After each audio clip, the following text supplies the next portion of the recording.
ប្រជាពលរដ្ឋរងចាំមើលចំណាត់ការលោកអភិបាលស្រុកមានវិធានការបែបណាទៅលើសំណង់គ្មានច្បាប់រំលោភចំណីផ្លូវជាតិលេខ57នៅស្រុកសំពៅលូនវគ្គ2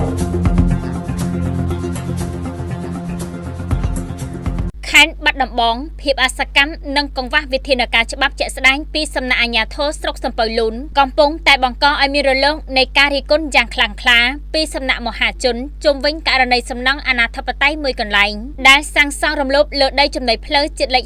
57យ៉ាងបំពេញនិងគ្មានការកោតក្រែងច្បាប់រាន់បន្តិចសោះឡើយសំណង់ខុសច្បាប់ដែលកំពុងបង្កការជជែកដេញដោលនិងក្តៅក្រហាយពីប្រជាពលរដ្ឋនេះស្ថិតនៅត្រង់ចំណុចផ្លូវបត់ចូលផ្សារបូរីស្រីសុបិនក្នុងភូមិត្រពាំងប្រលឹនឃុំសន្តិភាពស្រុកសំពៅលូនខេត្តបាត់ដំបងយោងតាមប្រភពព័ត៌មាននិងការពិនិត្យផ្ទាល់ពីប្រជាពលរដ្ឋនៅមូលដ្ឋានបានឲ្យដឹងថាសំណង់នេះមិនត្រឹមតែគ្មានលិខិតអនុញ្ញាតសាងសង់ត្រឹមត្រូវនោះទេប៉ុន្តែថែមទាំងបានសង់រំលោភលើដីចំណីផ្លូវសាធារណៈរបស់រដ្ឋជាង10ម៉ែននិងបានចាក់ដីកម្រាស់ជិត1ម៉ែនដែលធ្វើឲ្យប៉ះពាល់យ៉ាងធ្ងន់ធ្ងរដល់សោភ័ណភាពបរិស្ថាននិងបង្កហានិភ័យខ្ពស់ដល់សុវត្ថិភាពចរាចរណ៍ផ្លូវថ្នល់ជាការកត់សម្គាល់កាលពីថ្ងៃទី28ខែឧសភាឆ្នាំ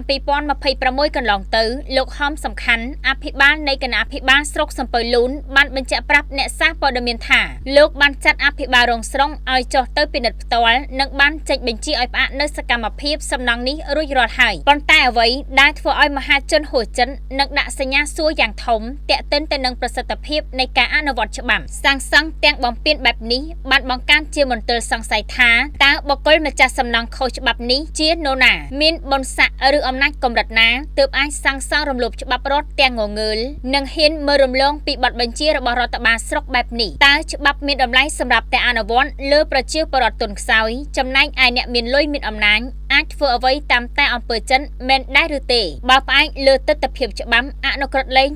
86អនក្របកស្ដីពីលិខិតអនុញ្ញាតសាងសង់និងអនុក្រឹត្យលេខ224អនក្របកស្ដីពីការលះបង់ដីចំណីផ្លូវនិងលិខិតអនុញ្ញាតសាងសង់បានចែងច្បាស់លាស់ពីកាតព្វកិច្ចត្រូវសុំច្បាប់មុននិងធ្វើការសាងសង់ជាងនេះទៅទៀតយោងតាមច្បាប់ស្ដីពីសំណង់ឆ្នាំ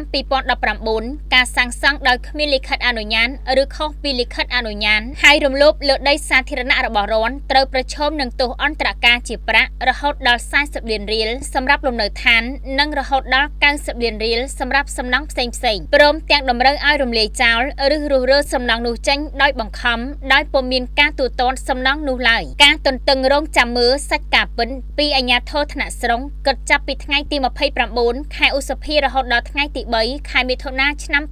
2026នេះមហាជននិងអ្នកសារព័ត៌មានដែលបានតាមដានយ៉ាងយកចិត្តទុកដាក់សង្កេតឃើញថាអាជ្ញាធរស្រុកនៅមិនទាន់មានវិធានការក្តៅក្នុងការចុះវាយកំទេញឬរុះរើសំណង់ដែលរំលោភបំពានដីចំណីផ្លូវនោះនៅឡើយទេគឺមានតែការបញ្ជាឲ្យផ្អាកលើក្រដាសប៉ុន្តែសំណង់នៅតែរីកលូតលាស់រាល់ថ្ងៃដើម្បីរក្សាបាននូវតម្លាភាពនិងវិជ្ជាជីវៈសារព័ត៌មានអង្គភាពយើងបានព្យាយាមតាក់ទងតាមប្រព័ន្ធលេខទូរស័ព្ទទៅកាន់លេខ088 40 55 558និងលេខ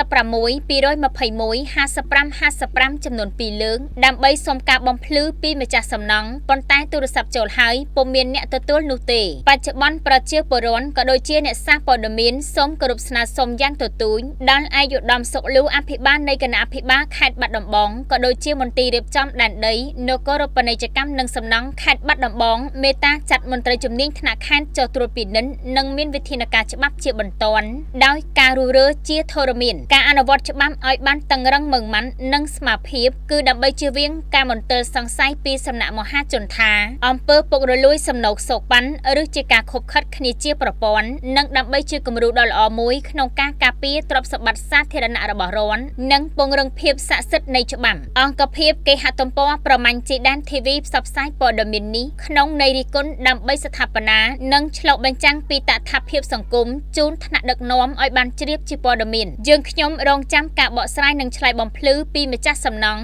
ឬអាជ្ញាធរពាក់ព័ន្ធគ្រប់ពេលម៉ោងធ្វើការដើម្បីធានាបាននូវតុល្យភាពព័ត៌មានស្របតាមច្បាប់នៃរបបសារព័ត៌មានអត្ថបទដោយលោកមុតចត្រាប្រមាញ់ជ័យដែក